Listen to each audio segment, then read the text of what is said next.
이번 10월부터 이것 없이 MRI를 찍으신다면 당황스러울 일이 발생할 것 같습니다. 그러니까 예전처럼 단순하게 두통이 있을 때 가볍게 받을 수 있는 검사가 더 이상 아니라는 이야기입니다.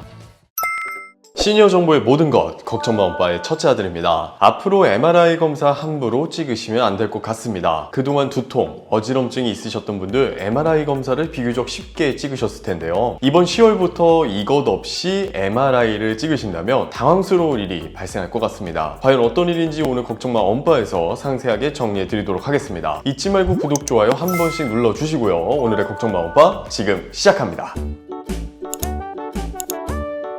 이번 10월 1일부터 의사의 판단에 따라 뇌출혈, 뇌경색 등 뇌질환이 의심되는 두통과 어지럼증에 대해서만 MRI 검사를 할 때 건강보험 적용이 가능하다고 합니다. 즉 기존의 뇌질환 확진을 받았거나 뇌신경검사, 차지 운동기능 검사와 같은 신경학적 검사에서 이상 소견이 있어야지만 MRI 검사를 했을 때 보험 급여를 받을 수 있게 되는 겁니다. 반면 의학적으로 MRI 검사까지 할 필요성은 낮다고 판단했는데도 불구하고 환자가 원해서 단순 편두통이나 만성 두통 등의 MRI 검사를 한다면 환자가 진료비를 모두 부담해야 합니다. MRI 비용을 그동안 잊고 지내셨던 분들께 평균 비용을 알려드리면 건강보험 심사평가원 자료를 기준으로 평균 45만 7,803원이었고 최대는 88만 5천원, 최소는 25만 원이었다고 합니다. 사실상 대형 병원급에서 검사를 진행했을 때 80만 원 이상의 비용이 발생한다는 건데요. 여기서 잊지 말아야 할 점 중에 하나가 아까 이상 소견이 있어야지만 MRI 검사를 할 수 있다고 했잖아요. 그분들조차도 최대 2회 촬영으로 제한됩니다. 그러면 복지부가 제시한 뇌질환 의심 두통들은 어떤 것들이 있을까요? 두통 관련해서는 생애 처음 겪어보는 벼락을 맞은 듯한 극심한 두통, 번쩍이는 빛, 시야 소실 등을 동반한 두통, 콧물, 결막 충혈 등을 동반하고 수일 이상 지속되는 심한 두통, 기침, 배변 등 힘주기로 악화하는 두통, 소화에서 발생한 새로운 형태의 심한 두통 또는 수개월 동안 강도가 심해지는 두통, 암 또는 면역 억제 상태 환자에서 발생한 평소와는 다른 두통으로 명시하고 있고요.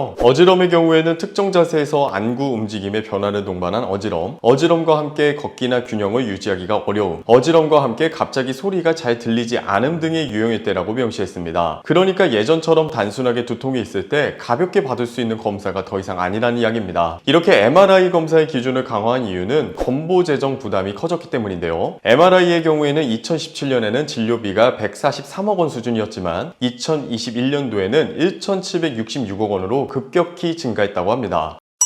MRI 검사 외에도 이번에 코로나 관련해서도 변한 부분이 있었죠. 일반 확진자들은 검사비, 치료비 모두 개인 부담으로 처리해야 하는 사실, 이것도 모르시는 분들이라면 챙기셔야 하는데요. 이번 치료비는 중증에 한해 일부 지원되는 걸로 변경되었고 검사비 부분에서도 큰 변화가 있었습니다. 외래 신속 항원 검사가 비급여로 전환되었죠. 단 먹는 치료제 처방군이나 응급실 중환자실 환자분들은 일부 지원됩니다. 방금 말씀드린 먹는 치료제 처방군 분들은 60세 이상, 면역 저하자, 기저질환자를 말하는데요. 이런 분들은 건강보험이 일부 적용된다고 했잖아요. 그래서 PCR 검사 같은 경우 1에서 4만 원 정도의 비용을 내고요. 일반 국민들 같은 경우에는 비급여 처리가 되기 때문에 6에서 8만 원 정도의 PCR 검사 비용이 들고 있습니다. 이외에도 초음파 검사 기준도 깐깐해졌는데요. 수술 전에 관례적으로 찍던 상복부 초음파가 있습니다. 그런데 이 상복부 초음파 역시 급여 기준이 강화되었습니다. 의학적으로 필요한 경우에만 건보를 적용하기로 했고요. 하루에 받을 수 있는 초음파 검사 횟수를 제한하는 기준도 마련한다고 합니다. 그리고 최근에 외국인이나 해외 장기 체류자들이 건보료를 먹튀한다는 논란이 있었는데요. 원래는 외국인이 국내에 들어오는 즉시 건강보험 피부양자가 될 수 있었습니다. 그런데 이걸 입국 후 6개월이 지나야 건보 적용을 받을 수 있도록 기준이 발의된 상태라고 합니다.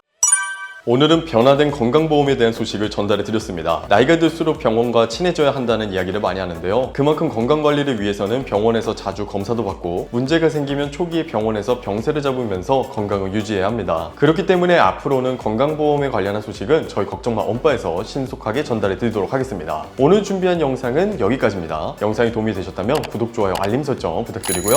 다음 영상에서 뵙겠습니다. 감사합니다.